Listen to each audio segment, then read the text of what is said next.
Hey guys, welcome back. Well, we're here today to have a chat about the very exciting new release Pulsar Thermion 60 series range of rifle scopes. We've got all three variants present today. We've got the XG60, the XP60 and the flagship XL60. Since the release online, we've been bombarded with a heap of questions, but the big three have been, number one, what's changed? Number two, can I fit it to my existing rifle that's already had a 50 series fitted? And number three, which variant should I buy? So let's try and break them down as we work through this little review. Number one, this is the 60 and this is an XL50. You can very clearly see that we have a 60mm objective versus a 50mm objective. Obviously greatly enhances the thermal experience, but it's physically bigger. If we have a look at the eyepiece, 60, 50, you can see a considerable change in the eyepiece. Now, the new eyepiece is a work of art. It's very crisp, it's wide angle, and they've increased the eye relief by 265mm, which is actually an increase of roughly 15mm over the 50 series. So what that's allowed is to get your scope further forward. We now have the 60 series comes with a tall cap only, but it is supplied with two APS-3 large batteries, which I think is a great improvement. We have the fact that all these little niceties have been, have to come at a price, and that price is in the weight. So just be mindful if you're building a setup, depending on what your application is, this XL60 is approximately 166 grams heavier than the current XL50. So there's a lot to consider there. That's a fair bit of weight if you're hiking or if you're carrying it on a sling. So with that considered, the big change for me, the biggest improvement of all, is the base magnification. Now this is what a lot of my hunters or long range shooters have been requesting for some time, and we're really pleased to see this has happened. If we take a look at, we'll start with the XL. The XL's gone from 1.75 base mag to 2.5. The XP has gone from 2 power to 3 power base mag. And the XG has gone from 3 to 4. Now those numbers may not seem that huge, but looking through the XL, which used to be a 1.75 up to 2.5 with the new wide angle eye box, it is unbelievable. So I guess that's what's changed. Now we'll talk about, can I fit it? So if we have a look at this, I have here my trusty Tikka T3 300 Win Mag, and this XL50 was fitted to this rifle. This is what I have been using. Now, it's going to be hard to see there, I'll take a close up for you, but that's roughly where that rifle sat when you put this eye cup on. I put a bit of tape there to mark where the back of the eye cup sat, just so I could get the length of pull right. However, if you have a look in here, you can see how the front of the bell was extremely close to the front of the pick rail, but I had considerable clearance on the barrel.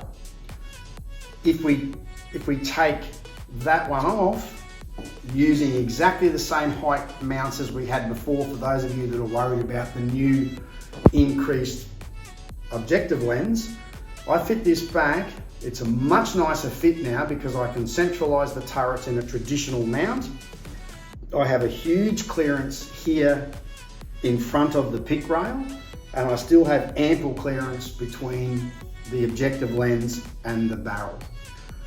Now, given that we have a longer eye relief, we can move that forward, which doesn't sound much to most people if you're buying it new. So if this scope purchase is going to be your first purchase, talk to us about which mounts to buy, because we do have offerings of multiple different rings that may be suitable.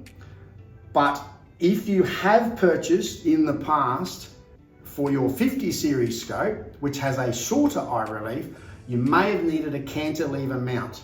So that cantilever mount allowed to fit to your pick rail and get your eye cup far enough back so that it wasn't uncomfortable to shoot. Now, can you still fit the 60 series to the cantilever? Of course you can. It's just a matter of maybe moving it 2 notches forward. So yes, you can still use your old 50 series mount, and yes, you can use your old cantilever if you had it. If not, you can now buy a more traditional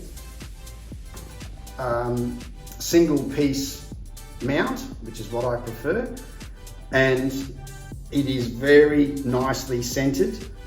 A lot of people don't like using the eye cup, but I find in daylight the eye cup's almost a must, and it gives me a good indication of where to put my eye, especially from setting up, you know, if you're in the dark and you're trying to, in an awkward position, you don't want to get a Weatherby kiss. Okay, so yes, it will fit.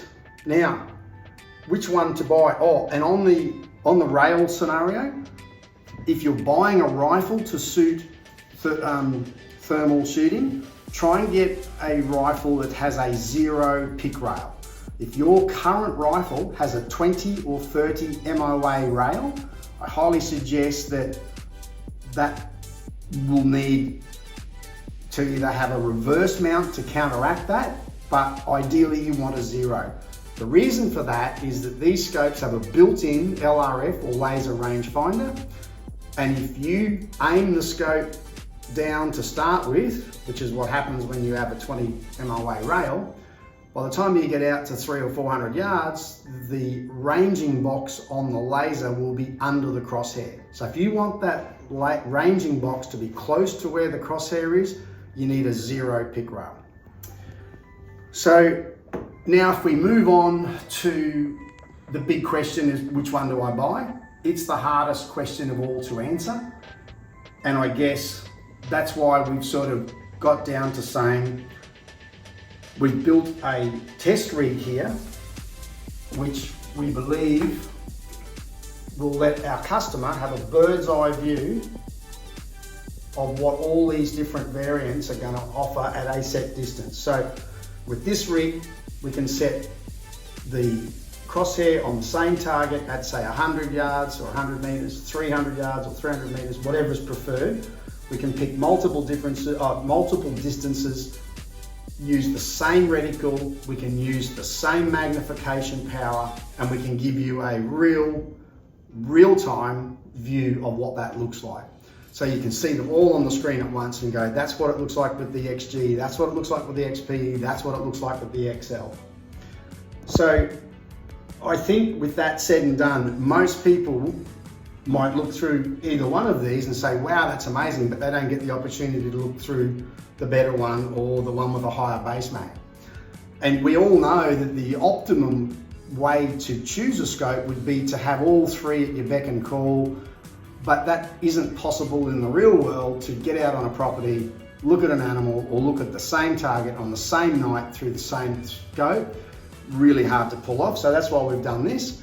So I think, you know, if I said to my customers, and most of their eyes glaze over, if they're going to read the specs, and it's all here guys, you can go to the brochure and read all the specs. I'm just trying to cover the hardware and the fitting scenario at the moment, but the specs are there.